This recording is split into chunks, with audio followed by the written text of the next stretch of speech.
여러분 안녕하세요. 오늘이 토요일 날이죠. 2025년 8월 2일 오후 6시 23분을 지나가고 있습니다. 이번에는 여기를 할 차례죠. 권투 선수로서 알리의 하이라이트 영상 등에 잘 나오지만 초창기 알리는 빠른 풋워크와 레프트를 이용해서 상대를 제압하고 순간적인 콤비네이션으로 다운을 따냈다. 알리는 체력 소모, 힘싸움, 움직임이 둔함이 가장 심한 헤비급에서 경량급 선수처럼 현란한 풋워크와 좌우를 가리지 않는 자유로운 펀치 구사, 또 그것을 가능하게 하게끔 하는 기력으로 수많은 승리를 거두며 오랜 기간 챔피언으로 군림했다. 이런 알리 탈 헤비급 퍼포먼스와 업적은 당대 복싱계에 큰 센세이션을 불러일으켰다. 여러분들 복싱에는 체급이 있잖아요. 그런데 체급이 있는데 라이트급 이런 거는 경량급 선수죠. 그러니까 체구가 자꾸 몸무게 가벼운 그런 복싱이고, 이 무하마드 알리가 속해 있던 체급은 헤비급이라는 것이죠. 그러니까 체구가 크고 무거운 그런 헤비급인데, 이렇게 라이트급 경량 선수들은 아주 몸놀림이 빠릅니다. 체구가 작다 보니까 몸놀림이 빠르고, 그런데 그에 비해서 이 헤비급 선수는 상당히 체중도 많이 나가고 체구가 크기 때문에 그렇게 체구가 작은 선수만큼은 몸놀림이 빠르지 못하다. 일반적으로. 그러니까 일반적으로 헤비급 선수들은 몸놀림이 빠르지 못하다. 그렇다는 거죠. 근데 이 무하마드 알리는 헤비급 선수임에도 불구하고 라이트급 선수처럼 그렇게 아주 몸놀림이 빠르고 그랬다 이거죠. 그래서 이 무하마드 알리가 그렇게 말을 했다잖아요. 나비처럼 날아서 벌처럼 쏘겠다. 아주 나비처럼 날아서 가볍게 나비처럼 날아서 벌처럼 쏘겠다. 이런 말을 한 사람이 무하마드 알리거든요. 무하마드 알리가 키가 얼마입니까? 191인가 그렇고, 그런데 아주 대형 선수죠. 그런데 그렇게 체구가 크고 대형이지만 아주 나비처럼 날아서 벌처럼 쏘겠다는 거죠. 나비처럼 아주 가볍게 날겠다. 그러니까 이 무하마드 알리는 자기가 한 말처럼 아주 그렇게 체구는 크지만 그렇게 몸놀림이 빠르고 민첩했다 이거죠. 그리고 알리는 아웃복싱에서 그치지 않고 다양한 스타일 변화를 시도했다. 어니 터렐, 클리블랜드 윌리엄스, 론 라일 등과의 경기에서 아웃복싱임에도 불구하고 적극적인 인파이팅을 여러 번 선보였고, 레온 스핑크스, 조라 폴리 등과의 경기에서 보여준 라이트 핸들 리드 전략이나 풋워크가 노세한 후에 조지 포먼, 조 프레이저, 어니 세이버스 등과의 경기에서 보여준 로프어 도프 전략 등 고정적인 스타일로는 소화할 수 없는 다양한 전략을 구사했다. 또한 알리 스텝으로 불리는 본인만의 독자적인 풋워크를 개발했고, 이는 현대 격투기에서도 중요하게 취급받는 풋워크로 안착했다. 또한 복싱의 노가드 전술도 알리를 통해 널리 알려졌다. 발놀림이 그렇게 또 빨랐다는 거죠. 주먹을 이렇게 하고 팔을 몸놀림도 빠르고 발놀림이 그렇게 빨랐다는 거죠. 이렇듯 복싱 역사에서 알리의 위치가 높은 이유가 바로 완성형 복서의 프로토타입을 성공적으로 제시했다는 점이다. 전성기에는 압도적인 아웃복싱과 인파이팅을 구사하면서 챔피언으로 군림했고, 나이를 먹고 신체 능력이 저하된 뒤에는 퇴보하는 게 아닌 경험과 전략을 바탕으로 진화하는 모습을 보여줬다. 폼은 일시적이지만 클래스는 영원하다를 보여준 셈. 이런 알리 퍼포먼스와 커리어는 복싱 전반기에 엄청난 영향을 끼쳤고, 이것은 현대 복싱에서 아웃복싱이나 인파이팅 등 한 가지 파이팅 스타일에 매몰되는 반쪽짜리 복서가 존재하지 않을 정도로 복싱의 기술적 완성도가 높아지는 결과물로 이어졌다. 슈거레이, 로빈슨이 아웃복싱, 인파이팅, 슬러깅을 자유자재로 구사하며 기술을 발전시키고 정교화하여 현대 복싱의 이상적인 모델을 제시했다면, 무하마드 알리는 그 스타일을 슬러거 중심이던 헤비급에 도입해 복싱의 전략적 다양성과 대중적 영향력을 극대화한 인물이라 할 수 있다. 때문에 알리는 현대 복싱의 선구자이자 복싱 역사상 최고의 선수로 평가받는다. 굉장히 이게 극찬이죠. 무하마드 알리는 현대 복싱의 선구자이면서 복싱 역사상 최고의 선수로 평가받는다는 거죠. 아주 정말 극찬 중에 극찬이라고 할 수가 있는 것입니다. 이 외에도 알리는 복싱을 당대 최고의 인기 스포츠로 발돋움시키고 더 나아가 스포츠 업계와 팬들의 관계 및 접근법에 대한 패러다임을 전환시켰다는 점에서도 큰 의미를 지닌 인물이다. 1961년 알리는 스포츠 하여튼 길버트 로긴에게 모두가 너무 조용해서 복싱이 죽어가고 있습니다. 복싱에 필요한 것은 더 많은 클레이입니다. 라고 말했다. 실력과 결과가 전부라고 여겨지는 스포츠, 그것도 그런 경향이 가장 심한 격투기에서 알리는 챔피언이 되기도 전인 신인 시절부터 자신을 위대한 사람으로 지칭하며 즉흥적이고 재치 있는 발언 등을 통해 대중들에게 적극적으로 다가갔다. 과묵함이 미덕이던 격투기 암흑의 룰을 깨고 과감하게 자기의 표현을 행하는 것이다. 그렇죠. 대부분의 전번 시간에도 내가 얘기를 했지만 대부분의 운동선수들, 특히 이 운동도 여는 운동도 아니고 이렇게 과격하게 상대방을 패는 권투나 레슬링 이런 선수들이 말이죠. 대체적으로 말을 잘 못합니다. 과묵하죠.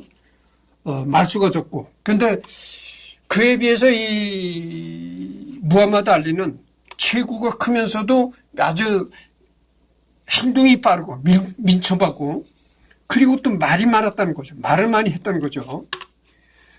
내가 많은 헤비급 권투 선수들과 같았다면 여러분은 지금 이 기사를 읽지 못했을 겁니다. 그들과 나이 차이가 무엇인지 궁금하다면 저는 소식을 알려드리겠습니다. 여러분은 그들에 대해 들어본 적이 없을 것입니다. 그들이 권투를 잘하지 못한다고 말하는 것이 아닙니다. 그들 대부분은 저만큼이나 잘 싸울 수 있습니다. 그저 여러분이 그들에 대해 들어본 적이 없다는 말입니다. 그 이유는 그들이 너스리를 쫄 수 없기 때문입니다. 캐시어스 클레이는 누구보다도 너스리를 잘 쏠 수 있는 권투 선수입니다. 이 말은 이제 1964년 2월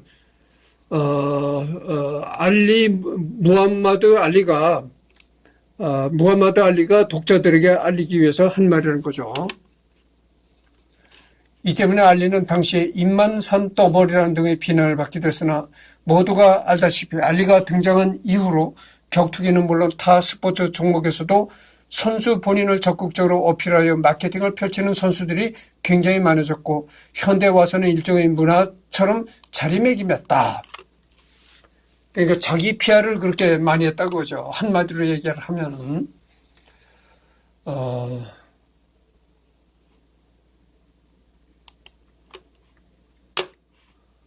더 나아가 알리는 자기 표현에서 그치지 않고 복싱을 통해 대중들과의 소통을 시도했다. 그 대상은 경기장 안에 들어선 관객들이 되기도 했고 경기장 밖에서 살아가는 시민들이 되기도 했다. 상대 선수와의 대결을 단순히 스포츠 선수로서의 대결로서 놔두지 않고 알리 개인의 정체성 혹은 사회적 가치가 내재된 대립구도로 전환시켰다. 또한 언론에게 입만산 떠벌이라고 공격받자 자신이 입에 자물쇠가 걸린 테이프를 붙인 사진을 공개하나 라커룸 칠판 위에 다음 상대는 4라운드 만에 제압할 것이라고 적거나 자신이 질 것이라고 이야기하는 시민들 앞에서 즉석으로 시를 낭송하거나 흑인 사회의 부흥을 위해 포먼과의 경기 장소를 킨샤사로 택하는 등 알리 본인이 복싱은 그저 세상에 날 소개하기 위한 도구라고 말했듯이 알리는 복싱을 소통 수단이자 사회 참여의 도구로서 적극 활용했다. 여러분 킨샤사가 어딥니까? 일본이잖아요.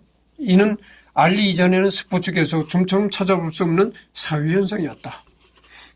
그러게 무하마드 알리는 적극적으로 자신을 피하라는 그런 일에도 아주 적극적이었다 이런 얘기죠.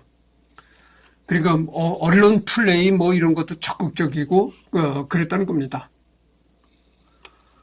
심지어 알리는 경기 도중 링 위의 상대 선수에게도 말을 걸었다. 자신을 클레이라 부르며 조롱한 어니 테리를 링 위에서 일방적으로 몰아붙이며 자신의 이름을 다시 불러보라고 소리치거나 조지 포먼의 펀치를 받아내는 도중에도 그게 다냐 조지라고 도발한 것이 그 예다. 그러니까 조지 포먼하고도 이 붙었을 때도 조지 포먼한테 얻어맞으면서도 일방적으로 얻어맞으면서도 아이 조지 그게 다냐 이렇게 말을 걸었다는 거죠.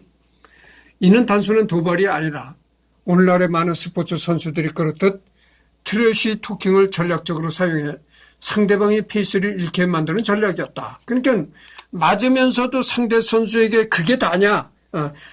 한번 강한 펀치를 얻어맞은 후에 네 펀치가 그게 다냐 이렇게 말을 건다는 거죠. 그래서 이제 나는 얻어맞았지만 너한테 말을 걸을 만큼 나는 정신적으로 여유가 있어. 이런 걸 이제 과시하는 측면이 있다는 거죠.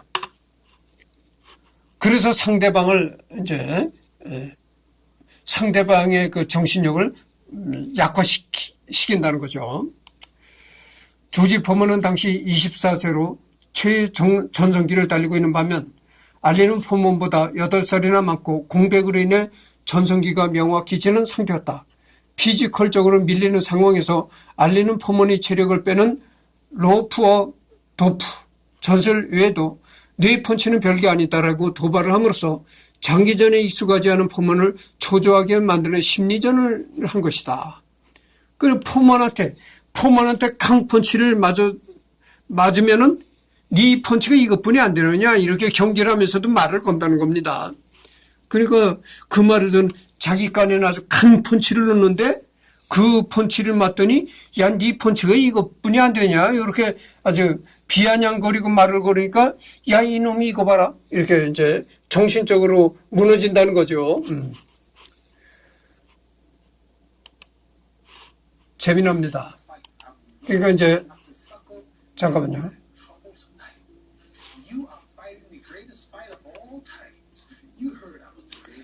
맞붙기 전에도 넌 오늘 큰일 났다고 하거나 맞으면서도 내가 3개 친다거니 기집애 같구나라고 하고 중반 이후론 내 꼴을 보라지 7라운드인데 벌써 지쳤네. 이제 8라운드 더 남았는데라고 하고 지친 포먼이 펀치를 계속 날리자 이런 넌 끝났다. 큰일 났어라고 계속 도발을 했다. 실제로 포먼은 이 시합에 대해 그는 복싱 시합을 이기려고 했지만 나는 그를 죽여버리라고 했다고 할 정도로 흥분 상태에서 경기 임했다. 알리는 뛰어난 쇼맨십을 보여주기도 했다. 펀치를 맞으면 다리를 휘청거리는 척 능청을 떨거나 클린치 상황에서 별거 아니라는 듯 고개를 가로젓는 등의 제스처를 취하고 상대에게 더 해보라며 손을 까딱까딱거리거나 쉬는 시간에 팔을 흔들며 관중들에게 자신의 이름을 연호하게 하기도 했다. 반대로 자신이 유리한 상황에서는 양팔을 만세하듯 들어올려 자신감을 표현하는 등 일종의 연극처럼 과장된 움직임을 선보이기도 하고 페이크 모션이나 셔플 스텝 등을 사용하여 심리전과 시각적 재미를 모두 이끌어냈다. 그러니까 이 알리 선수는 말이죠. 쇼맨십에도 아주 능한 선수였다고 하죠. 그러니까 상대방이 이렇게 잽을 넣을까 강펀치를 넣을까 이렇게 자꾸 이렇게 경계를 하면서 주먹을 이렇게 치지 공격도 안 하고 경계를 할 때 그때 뭐라고 하면 이렇게 상대방 선수한테 이렇게 손짓을 한다는 거예요. 야, 빨리 공격해라. 빨리 공격해라. 이렇게. 그러니까 상대방을 조롱하듯이 야, 그게 빨리 공격해라. 빨리 공격해라. 이렇게. 그러니까 그 뒷수처를 받는 상대방이 뭐라고 그랬어요? 아, 저놈이 나를 얕보고 있구나. 이렇게 생각할 거 아니겠습니까? 그러니까 이 일종의 심리전이다 그죠. 참 재밌습니다. 여기 보면은, 여기도 둘 다 신팬츠를 입었네요. 하여튼 여기 얻어맞는 것이 무하마드 알리입니다. 무하마드 알리가 지금 공격을 받고 얻어맞는 그런 장면이네요. 그리고 자신이 복싱 스타일을 나비처럼 날아서 벌처럼 쏜다라고 시적으로 표현하며 정의하거나 복싱의 풋워크를 춤이라는 단어로 대체하여 사용하는 등의 어휘 구사를 통해 복싱의 경직된 이미지와 관념을 허물어 접근성을 낮추기도 했다. 이렇듯 알리는 승패 여부와 경기 상황의 유불리를 넘어 링 안에서나 링 밖에서나 자신을 주인공으로 만드는 분위기를 형성하고 존재감을 드러내는 데에도 천부적인 재능이 있었다. 그리고 우리가 복싱이라고 하면 과격하고 잔인하고 이런 경기로 먼저 생각하잖아요. 그런 선입견을 누구나 갖고 있다 이거죠. 복싱, 상당히 과격하고 잔인한 경기지 이렇게 생각한단 말이죠. 근데 나비처럼 날아 벌처럼 쏜다. 과격하고 무서운 경기가 아니라는 거죠. 아주 나비처럼 그렇게 시적으로 날아서 벌처럼 쏜다 이거죠. 그리고 현란한 풋워크와 노가드 전술 등 알리의 복싱 스타일이 주는 시각적 효과도 일종의 자기의 표현이자 관객들과의 소통 수단으로 작용했다고 보는 시각도 있다.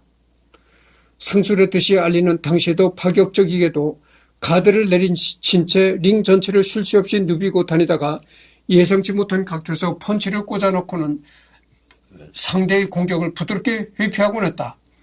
이렇듯 유연한 움직임이 강조되는 알리 스타일은 경직성과 힘싸움으로부터 벗어나 시야와 각도 등의 유리함을 선점하여 상대에게 비대칭성을 강요했다. 독일의 사회과학자 얀 필립 림츠만은 이런 알리 스타일에서 오는 비대칭성이 그가 상대를 압도하는 지배력의 근원이라고 보았다. 그리고 스포츠 철학자 정겨화 씨는 이에 덧붙여 우아함은 파기성을 배제하고 파괴력은 우아함을 거부하는 게 상례지만 이 상례는 알리의 움직임에서 깨진다라고 설명하며 그의 복싱 스타일이 문명에 반하는 야만적인 폭력 행위였던 권투를 미학적 감흥을 불러일으키는 우아한 행위의 경지로 이끌었다고 이야기한다. 즉 알리가 행해온 직간접적인 커뮤니케이션에서도 그가 복싱을 하는 방식과 움직임 자체가 복싱의 일종의 감성을 부여하여 관객들을 동요시키고 그로 하여금 복싱이 당시 최고의 인기 스포이자 즐거움을 공유할 수 있는 문화가 되는데 암시적인 영향을 끼쳤다고 볼 수 있다는 것이다. 그래서 권투라고 하면 누구나 아주 폭력적이고 잔인한 경기다 이렇게 생각을 했는데 이렇게 알리가 이렇게 아주 쇼맨십도 벌이고 그래서 어찌 보면 알리가 권투의 선입견을 좀 이렇게 부드럽게 하는 그런 선수가 되기도 했다 이런 얘기입니다. 따라서 알리 퍼포먼스와 커리어는 복싱의 기술적 발전에 대한 공로 외에도 이렇게 대내외적으로 행해온 직간접적인 의사소통을 통해 관중들을 제3자로서 지켜보기만 하는 관찰자가 아닌 적극적으로 끼어들고 영향을 끼치는 참여자로 이끌어냈다는 점에서도 큰 의미가 있다. 즉 스포츠가 단순히 선수 개개인의 육체를 효율적으로 사용하여 그 결과물을 보여주는 행위에서 그치지 않고 대중들이 참여함으로써 즐거움을 공유할 수 있는 엔터테인먼트의 영역으로 확대되는 데도 영향을 끼친다. 이것은 알리를 평가할 때 그의 신체적 퍼포먼스와 커리어만으로는 설명하기 어려운 그의 카리스마, 존재감이라는 키워드와 또 맥락을 같이 하는 요소이다. 문서 상단에 위치한 조지 포먼의 추모서에 적혀있는 압도적인 존재감, 가장 위대한 사람이라는 수식어는 그가 복싱 선수로서의 기본에 충실하여 뛰어난 기량과 성적을 남겼음은 물론 복싱을 통해 대중들에게 즐거움을 선사함과 더불어 그들의 참여를 이끌어내기 위해 노력을 아끼지 않은 것에 대한 존경과 그것이 사회 현상으로 확대된 성과에 대한 찬사를 담은 평가로 볼 수 있다. 더불어 알리가 뛰어난 복싱 선수, 영향력 있는 스포츠맨을 넘어서 범사회적으로 위인으로까지 여겨지는 것은 복싱을 넘어 사회적 부당함에도 물러서지 않고 당당히 맞선 그의 위대한 도전 정신과 끝내 굴하지 않고 승리한 업적에 따르는 존경이다. 알리는 수많은 챔피언들을 상대로 언더독 판정을 수두룩하게 받으면서도 그들과 겨루 챔피언 자리를 쟁취하였고 백인 사회의 부당한 차별에 맞서며 챔피언 타이틀을 박탈하고 재판까지 받는데도 저항 정신을 굽히지 않는 등 흑인 사회의 대표로서 술탄 투쟁을 거쳐왔으며 미국 흑인 사회를 넘어 제3세계와 장애인 등 사회적 약자들을 위한 활동에도 적극적으로 참여하며 자신의 영향력을 긍정적 방향으로 활용했다. 대표적인 예로 조지 포먼과의 챔피언 타이틀 전이 이루어진 장소가 킨샤사인 것도 아프리카계와 흑인 사회의 부흥의 보탬이 되겠다는 알리의 생각에서 비롯된 결정이었다. 또한 전성기가 지난 노쇠한 몸으로도 전략과 전술을 개발하고 성공시키며 끝없이 발전했다. 전성기가 지난 뒤 맞붙은 역대 최강의 챔피언 조지 포먼을 꺾었고 오랜 라이벌로 비교되던 조 프레이저와의 정면 대결에서 전적 2대1로 승리하며 자신의 우위를 증명했다. 또한 은퇴 후 몸과 언어의 자유를 앗아간 파킨슨병을 앓았음에도 불구하고 세상을 떠나기 전까지 꾸준히 사회운동가로서 활동을 하고 부당한 현실의 비판의 목소리를 내는 등 외적으로는 사회적 부조리와 내적으로는 병마와 맞서 싸우며 평생을 자신감과 도전정신, 투쟁정신의 화신과 같이 살았다. 그렇죠. 그래서 내가 이렇게 유튜브를 하니까 누가 그러더래. 내가 이것 말고도 뭐 독신여행이라는 거 유튜브도 하잖아요. 누가 그러더래. 지가 뭐 혼자 떠드는구만. 맞습니다. 아주 정확히 말씀하셨어요. 내가 그래서 세상살이가 즐겁다니까. 여러분들이 자꾸 이승열이 얘기를 씹어대니까 내가 세상살이가 이렇게 재미난 거야. 그렇죠. 혼자 떠드는 거예요. 내가 방 안에서 혼자 유튜브를 혼자 이제 녹음하고 녹화하면서 혼자 떠드는 겁니다. 여러분들이 참 현명한 사람들이야. 또 누가 그러더래. 날 보고. 내가 뭐라 그래. 나한테 내가 달렸다고 했잖아요. 누가 그러더래. 평범한 사람이야. 한때가 평범한 사람이죠. 당연히 평범한 사람이죠. 내가 어디 가나 VIP로 대접받는 그런 사람도 아니고요. 평범한 사람이잖아요. 아주 너무 평범한데 평범한 사람이죠. 그렇게 평범한 사람을 보고 도전을 해라. 아니, 평범한 사람이 도전해서 출세하려고 도전을 합니까? 출세할 것 같으면 벌써 출세했지 왜 이 나이가 되도록 출세 못하고 평범하게 삽니까? 그렇잖아요. 출세할 것 같으면 진작 젊었을 때면 국회의원 한 자리라도 해먹든가, 판검사라도 한 자리 해먹든가, 대학 교수라도 한 자리 해먹었지. 왜 내가 그런 거 못하고 이렇게 나이를 먹었겠어요. 이제는 평범하디 평범한 사람이고, 나이를 먹은 사람이고, 그런데 그런 사람이 무슨 그런 사람한테 무슨 도전을 하라고 도전해라 한다는 겁니까? 평범한 사람은 그냥 평범하게 살다가 세상을 떠나는 거, 그게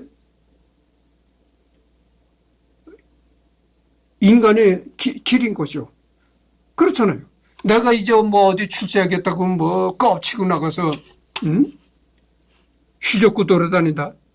꼴불 불견뿐이 안 되는 겁니다. 공자님이 뭐라고 했느냐.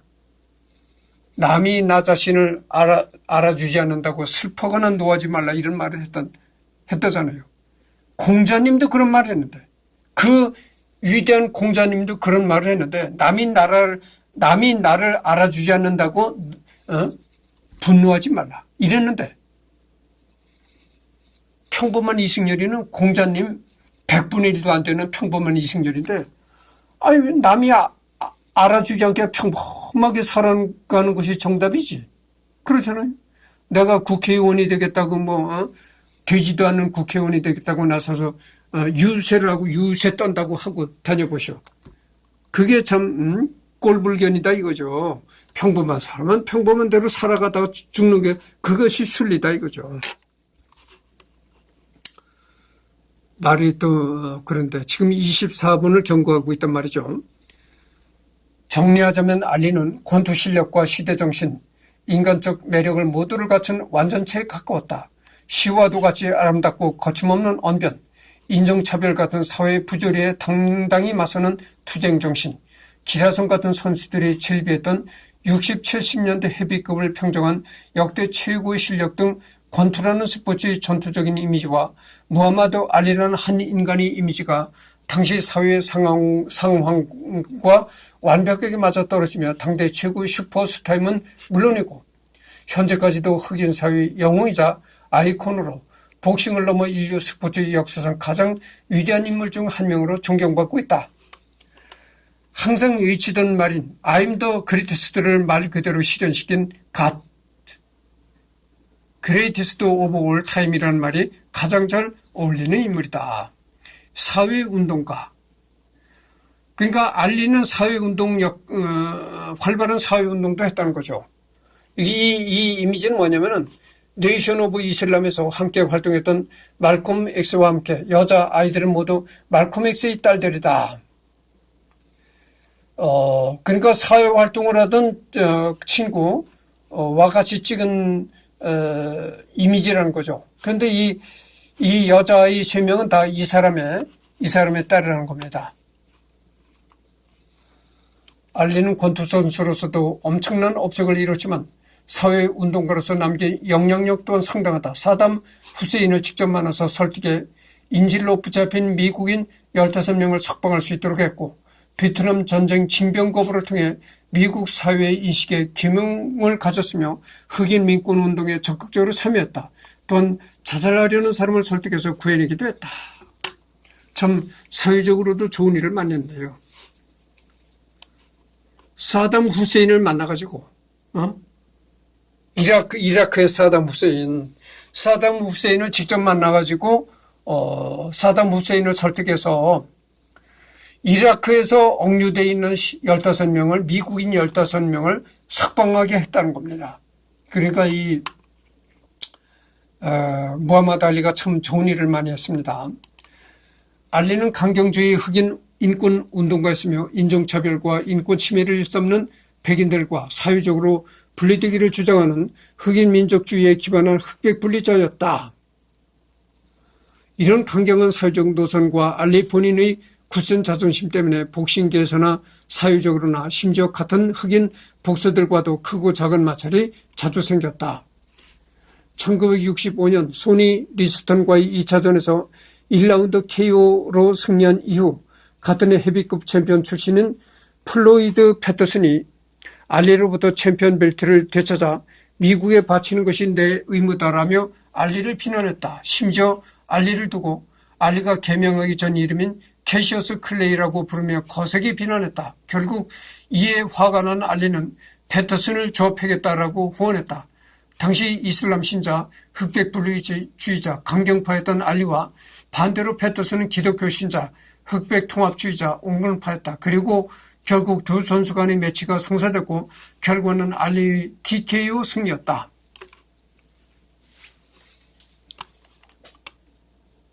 그 예전에 우리나라에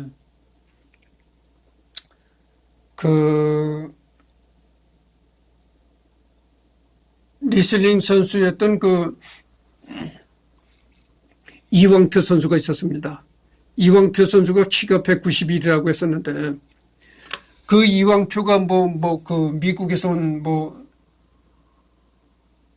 바비인가 하여튼 미국에서 온 레슬링 선수를 귀싸대기를 때렸다고 하잖아요. 그래서 넌 나하고 한번 붙어보자 이런 식으로. 그런 식인 거죠. 그러니까 이제. 하지만 당시 미국 주류 언론들은 온건파이자 기독교 신자인 패터슨을 옹호했고 강경파의 이슬람 신자였던 알리를 고의적으로 경기를 질끈 후 잔인하게 징벌했다고 비난했다. 몇 년 후 알리는 패터슨과 한 번 더 붙게 되는데 그때도 승자는 알리였다. 흑표당 대변인을 지냈던 엘드리지 클리버는 알리와 패터슨의 이러한 대립을 두고 이 싸움은 사상적 측면에서 흑인 혁명의 정신적 성취를 반영하는 전환점이 됐다. 독립적인 흑인이 굴종적인 흑인을 징벌하는 상징적인 승리였다라고 평한다.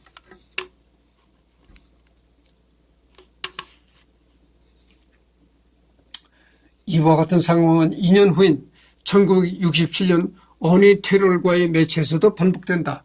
어니 테럴은 개체량 측정 도중 알리를 캐시어스 클레이라는 이름으로 불러 알리를 도발했다. 그리고 이에 따른 알리의 분노는 당연한 것이었다. 알리가 캐시어스 클레이라는 이름을 버리고 이슬람식 이름인 무하마드 알리라는 이름으로 살아가게 된 이유가 인종차별에 시달리던 도중 흑인 인권운동의 중심에 서 있던 말콤 X와 그가 속한 네이션 오브 이슬람이란 조직을 접하며 흑인 인권운동과 이슬람에 경도됐기 때문인데, 인종차별이 극심한 그 당시에 그것도 자신과 같은 흑인에게 자신이 살아온 삶과 사회가 직접적으로 연관된 현재의 이름을 무시당하고 개명전의 이름으로 불리는 모욕을 당한 것이다. 그렇게 분노한 알리는 경기 당일 링 위에서 테러에게 펀치를 꽂아 넣으며 내 이름이 뭐라고? 내 이름이 뭐라고? What's my name? What's my name? 이라고 소리쳤다. 아니 테러 역시 캐시어스 클레이라고 응수했다. 나중에 무하마드 알리라고 떨면서 말했다.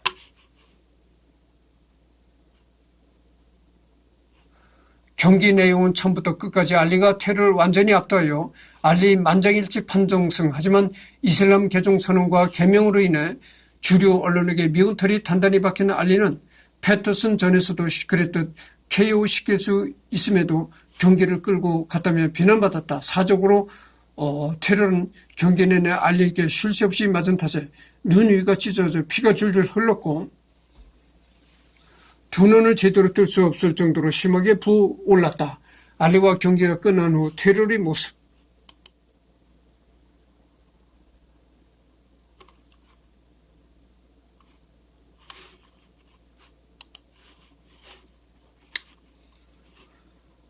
지금 31분을 경과했습니다. 조금 더 해야 되겠습니다.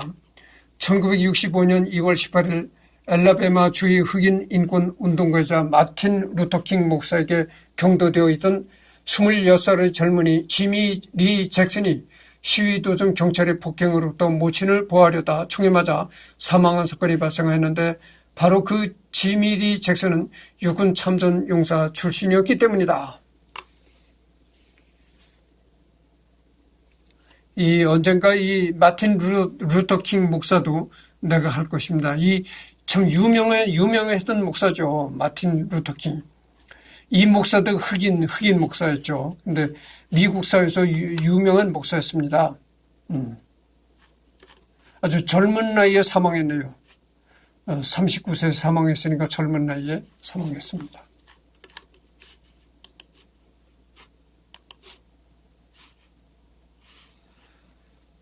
(1965년 8월 6일) 린던 B 존슨 대통령이 흑인 투표권의 법에 서명한 이후로 US에서 흑인 국민도 투표권을 포함한 참정권을 행사할 수 있었다.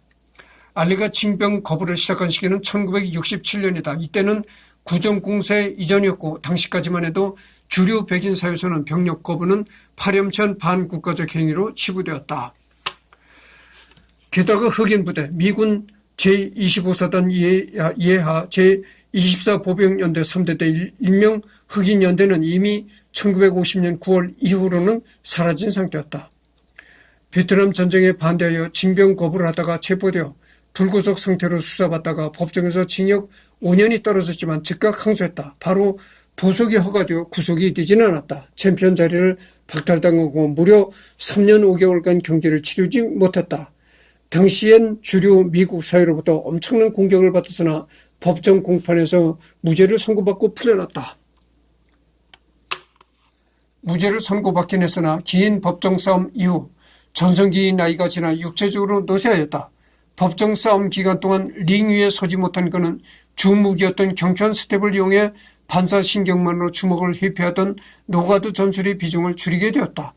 그가 전성기를 벗어나 경력 중반기에 대결한 선수들은 조 프레이저, 조지 포먼, 어니 세이버스, 켄 너턴, 적 슈프너 등 모두 시대를 초월해 최고로 인정받는 돌주먹들이었다. 하지만 알리는 이른바 로프와 도프 전술을 구한 로프의 신축력을 이용해 펀치의 충격을 흡수하는 전술을 드물지 않게 사용했다.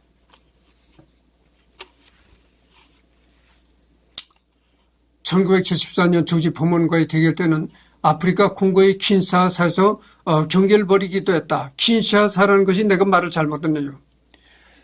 바로 전에 내가 그랬잖아요. 킨샤사가 일본에 있다고. 그런데 그게 아니고 킨샤사라는 곳이 이제 콩고에 있다고 합니다. 콩고, 아프리카 콩고.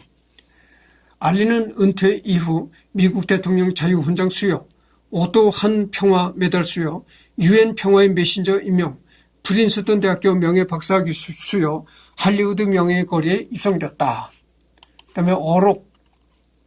이거는 뭐 너무나 유명하죠. 너무나 유명하죠. 어록.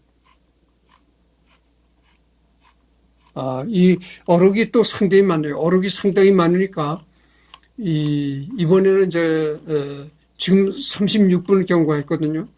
어록이 상당히 많으니까 여기서 끝내고 다음에는 이 어록. 내일도 시간이 있으니까 내일 이 어록을 하도록 하겠습니다.